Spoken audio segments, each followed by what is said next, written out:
Good morning, everyone.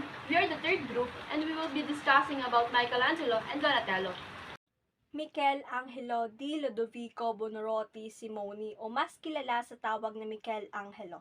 Tinatawag din siyang Tu Divino o the Divine One. He was born on March 6, 1475 in Caprice, Italy and died in Rome on February 18, 1564. He is an Italian sculptor. When his mother became pretty sick, he ended up having a wet nurse. He said that because of this stone-cutter wet nurse, that he drank in the hammer and chisel. He is also a painter, architect, and a poet. Pero mas gusto niya na tinatawag siyang sculptor kesa bilang isang pintor. His work is religious because for him, it was important to depict the all-powerful giver of life, and also, Michelangelo has a background with the Christian church and did many sculptures and paintings for the church. His sculptures and paintings often depicted biblical scenes and figures. He was exposed to the technique of fresco, a mural painting technique where painted directly on fresh, wet lime plaster. He is also a greatest living artist of all time. He surely is one of the greatest artists to have ever lived, having created some of the most iconic and enduring works of art in history. He was the first Western artist whose biography was published while he was alive, kung saan ay nagkaroon siya ng tatlong biography during his lifetime. Sinasabi na ang kahusayan niya sa pag-ukit ay walang kapares at katulad. He was famous for his ability to bring the stone to life. Ito naman ang ilan sa mga artworks ni Michelangelo. His famous painting is the creation of Adam. In sculpture, the David and Pieta are his famous work, and in architecture, he designed the St. Peter's Basilica dome. Now, let's discuss about the famous painting of Michelangelo, The Creation of Adam. Ito ay ginawa between 1508 to 1512. This artwork include in the frescoes na makikita sa ceiling of the Sistine Chapel in the Vatican City. In Italian, ito ay tinatawag din na Creation di Adamo. This artwork illustrates a story from the book of Genesis in which God gives life to the first man, Adam. We can notice that the hands of God and Adam do not touch, so Michelangelo could be asserting humanity's independence or separation from God. On the other hand, they are reaching toward one another. Then it could represent the mutual desire of God and humanity for one another. Another famous work of Michelangelo is David. It was sculpted between 1501 to 1504. He decided to change the existing David where he sculpted it before the battle with Goliath, where you see his right hand holding a rock and a slingshot that rests on his shoulder. Ang sculpture na ito ay sumisimbolo sa independence and strength of the Florence as David slay Goliath. David's sculpture gives a powerful impact on the city. This statue is made of one single block of marble, which is known as Carrara marble, and kinukonsider ito as one of the whitest marble in the world. Another one is his foes known as contrapposto. Contrapposto means weight shift, a pose in which the body's weight is rested on one leg and the figure is asymmetrical, where his body is different on the different side. Nude. Michelangelo sculpted nude because nude represent purity, truth, moral, righteousness, and beauty because back then, it displayed the honest value of the character. Sling, which represent cleverness, as it was hidden and rested on his shoulder, and we all know na ginamit niya ito upang matalo si Goliath on their battle. And his sculpture, the right arm, is bigger than left, which sumisimbolo sa katapangan and kapangyarihan that he possessed. Another remarkable sculpture of Michelangelo is Pieta. Pieta, which is done between 1498 to 1499. Pieta, in Italian word, means pity or compassion. And itong sculpture na to ay makikita sa St. Peter's Basilica in Vatican City that was commissioned by a French cardinal living in Rome. Michelangelo stated that he wanted to acquire the most beautiful work of marble in Rome. It showed the depiction of the Mary support the dead body of Jesus after the crucifixion. This particular scene is one of the 7 sorrows of Mary used in Catholic devotional prayers and depicts a key moment in her life foretold by the prophet Simeon.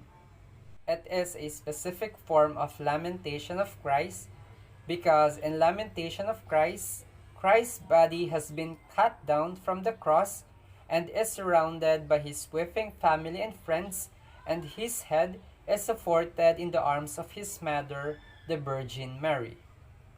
He is also a great architect in his time, where he built the dome of St. Peter's Basilica between 1506 to 1615 that is located in the Vatican City.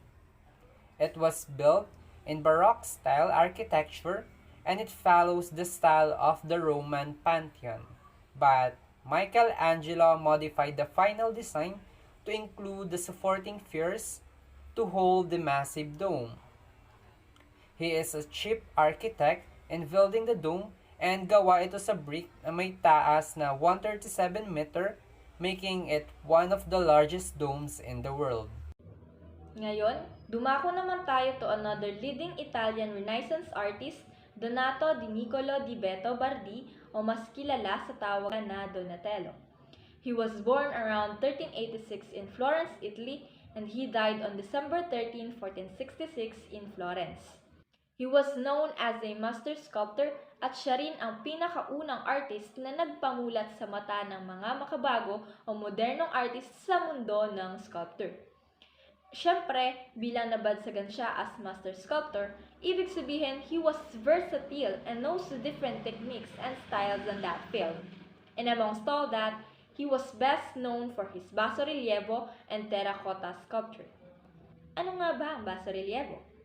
It is a form of shallow relief sculpture na kung saan iniukit lamang ito sa isang flat surface and no figures are undercut. An example of that is the Sicilia.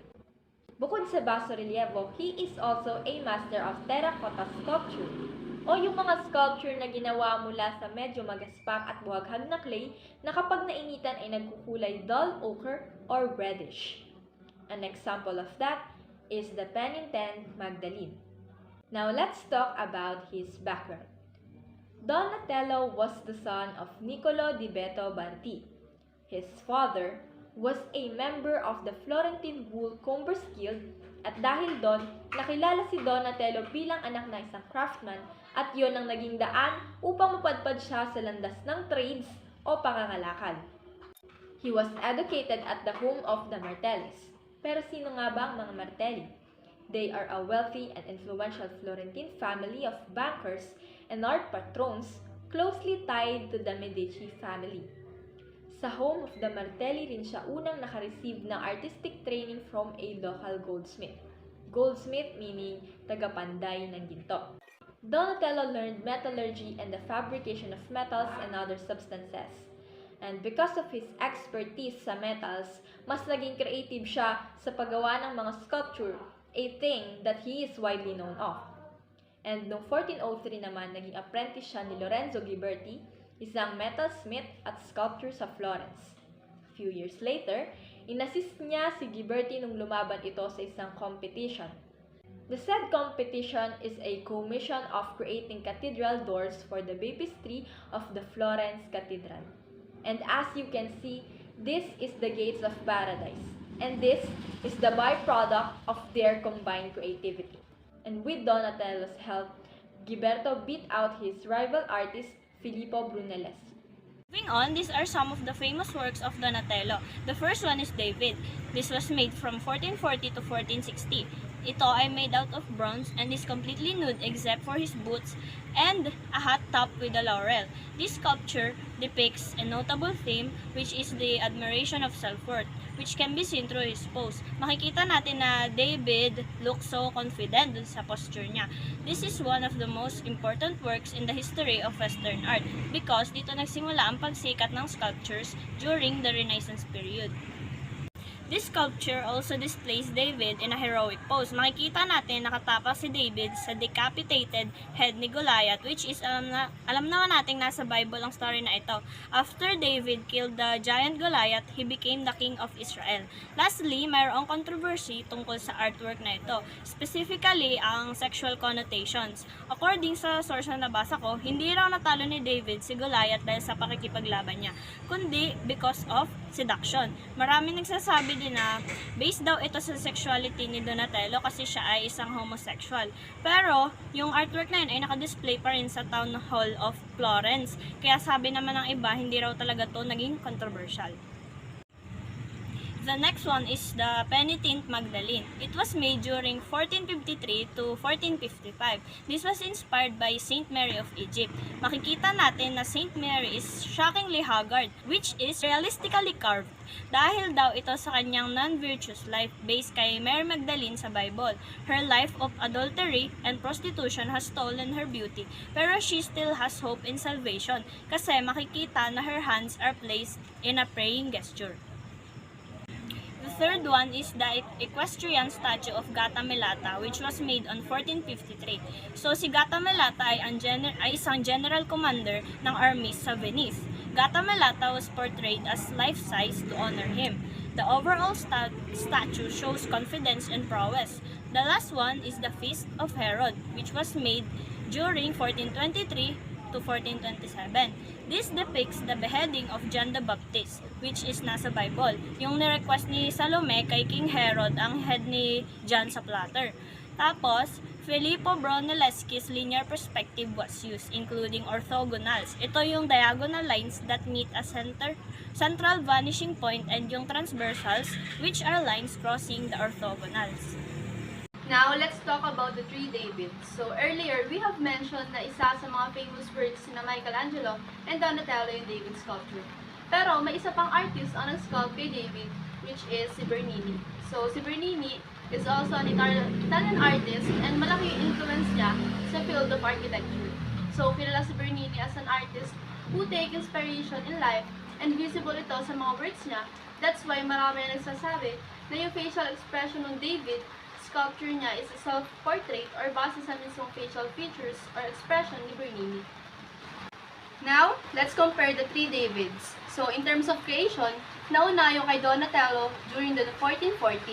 Second, yung kay Michelangelo in 1501. And last, yung kay Bernini in 1623. With regards naman sa medium, bronze yung kay Donatello. And parehas na marble yung kay Michelangelo and yung kay Bernini. And in terms of height, pinakamaliit yung kay Donatello, which is 5 feet and 5 inches. Pinakamataas naman yung kay Michelangelo, which is 17 feet. And average lang yung kay Bernini, which is 5 feet and 6 inches. So, with regard sa portrayal, ipinakita ni Donatello and Michelangelo si David as youthful, and mature man naman yung kay Bernini. Also, Donatello displayed David as semi-effeminate boy, and for Michelangelo and Bernini naman, strong and muscular si David. That's why, mas truer depiction ni Biblical David yung kay Donatello since mas naipakita yung human qualities and pagiging normal na tao ni David. While pure fantasy naman yung kay Michelangelo since fictional yung 17 feet and real life naman yung kay Bernini. Talking about pose naman, naka-pose stance yung David ni Donatello and Michelangelo. However, after the war yung kay Donatello and before the war naman yung kay Michelangelo. And naka-combat pose naman yung kay Bernini, which is during the war with Goliath. So, we're going to talk about naman their similarities. So, as seen, nakarest yung body weight ng tatlong mga sculptures sa isang leg lang, which is called the contrapposto pose.